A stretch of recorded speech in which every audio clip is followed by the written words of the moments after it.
અમદાવાદમાં આંતરરાષ્ટ્રીય ડ્રગ્સ વિરોધી દિવસની ઉજવણી કરવામાં આવી।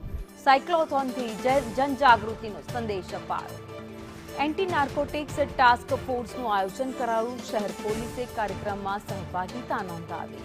10 કિલોમીટરની સાયક્લોથોન યોજાઈ। ડીજીપી સહિત આઈપીએસ અધિકારીઓ પણ જોડાયા। નાગરિકો અને 400 સાયકલિસ્ટ હાજર રહ્યા હતા। ડ્રગ્સ વિરોધી જાગૃતિ પર ખાસ ભાર મૂકવામાં આવ્યો।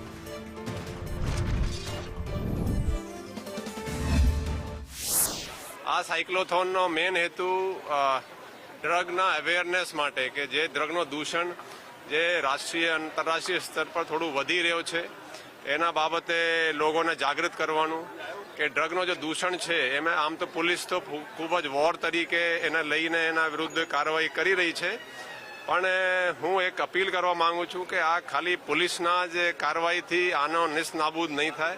આના માટે સમાજના તમામ જે તબકા છે, ખાસ કરીને ટીચર્સ અને જે યુથના પેરેન્ટ્સ, જે બાળકોના કોઈ પેરેન્ટ્સ હોય એને લાગે એની પણ એક ખાસ જવાબદારી છે।